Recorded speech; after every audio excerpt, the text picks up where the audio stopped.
पहले पानी के बाद गंदम के खेत में क्या चीज़ मुशाहिदा करनी चाहिए, ये काश्तकारों के लिए काफ़ी अहम पॉइंट है और अहम स्टेज है। उसमें मैं ये बताता चलूँ, पहले काश्तकारों को ये मालूम होना चाहिए पहले पानी के बाद गंदम का पौधा कौन सा काम करता है, जिसको हमने चेक करना है कि ये अपना वो काम अच्छे तरीके से सर अंजाम दे रहा है या नहीं दे रहा। तो गंदम का पौधा अपना उगाव मुकम्मल करने के बाद पहला पानी लगाने से कई दफ़ा पहले और कई दफ़ा पहला पानी मुकम्मल होने के बाद अपनी शाखें बड़ी तेज़ी से निकालनी शुरू करता है। गंदम के पौधे में पहले पानी के बाद निकलने वाली शाखें बहुत ज़्यादा अहमियत की हामिल है, क्योंकि इन शाखों को सबसे ज़्यादा वक्त मिल जाता है सिट्टा बनाने तक का। जो शाख पहले पानी के बाद निकली है उसको ज़्यादा वक्त मिलेगा, दूसरे पानी के बाद जो गंदम के पौधे ने शाख निकाली है उसको सिट्टा बनाने के लिए कम वक्त मिलेगा। इसी तरीके से तीसरा पानी लगाने के बाद जो शाख निकली है उसको सिट्टा बनाने के लिए सबसे कम वक्त मिलेगा। तो जितना ज़्यादा वक्त किसी शाख को मिलेगा उतना ही उसका सिट्टा जो है वो सेहतमंद होगा। अब हम इन शाखों को दो हिस्सों में तकसीम करते हैं, एक शाख को कारआमद शाख और दूसरी शाख को नाकारा शाख कहते हैं।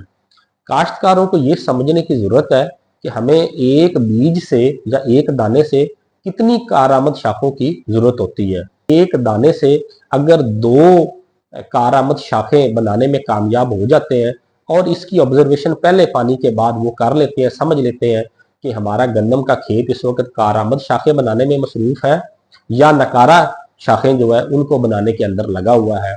तो वो काश्तकार आने वाले दिनों के अंदर ना सिर्फ गंदम के खेत से अच्छी पैदावार हासिल कर सकेंगे बल्कि उनके वसाइल और अखराजात भी कम इस्तेमाल होंगे और खेत की पैदावार भी काफ़ी ज़्यादा बढ़ जाएगी। गंदम के खेत में पहले और दूसरे पानी के बाद हमें कारआमद शाखों की ज़्यादा से ज़्यादा ज़रूरत होती है। ये वो वाली शाखें हैं जिनके पत्तों की तादाद ज़्यादा होती है, ये शाखें दूसरी शाखों की निस्बत ज़्यादा मोटी होती हैं और ये शाखें आगे चल के आने वाले दिनों के अंदर हमें लंबे ज़्यादा गुंडियों वाले और ज़्यादा दानों वाले सिट्टे देती हैं। जबकि पहले और दूसरे पानी के बाद जो बिल्कुल बारीक बारीक शाखें निकलती हैं, जिन शाखों में पत्तों की तादाद कम होती है, ये शाखें पहले निकलने वाली शाखों की निस्बत छोटी रह जाती हैं, इनकी ग्रोथ रुकी हुई होती है। तो ये वो शाखें हैं जिनको हम नकारा शाखें कहते हैं, जो कि खुराक, पानी और दूसरी चीज़ों में कारआमद शाखों का पूरा मुकाबला करती हैं। लेकिन जब पैदावार की बात आती है, सिट्टा बनाने की बात आती है,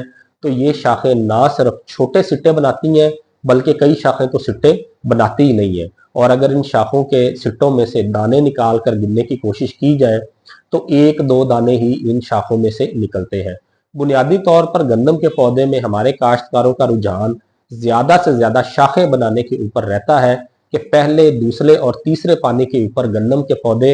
इतनी ज़्यादा शाखें बना लें कि पौधे बिल्कुल आपस में एक दूसरे के साथ फंस जाएं ताकि हमें ज़्यादा से ज़्यादा सिट्टे हासिल हों। लेकिन यहाँ पर मैं ये बात गुजारिश करता चलूँ कि अगर इतनी ज़्यादा शाखें हमने बना ली हैं लेकिन उनमें से हमारे पास कारआमद शाखें उनकी तादाद कम है या थोड़ी है, तो कभी भी हम खेत की एक ख़ास हद से ज़्यादा पैदावार हासिल नहीं कर सकेंगे।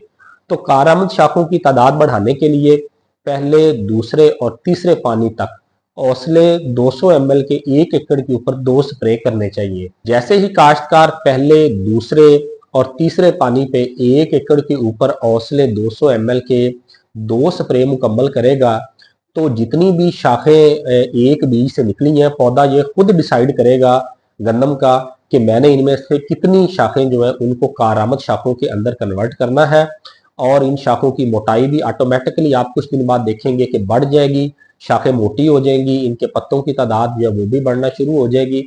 और ये हमारे पास कुछ सिग्नल मिलने में शुरू हो जाएंगे कि आने वाले दिनों में इन शाखों से हमें लंबे और मोटे सिट्टे मिलेंगे।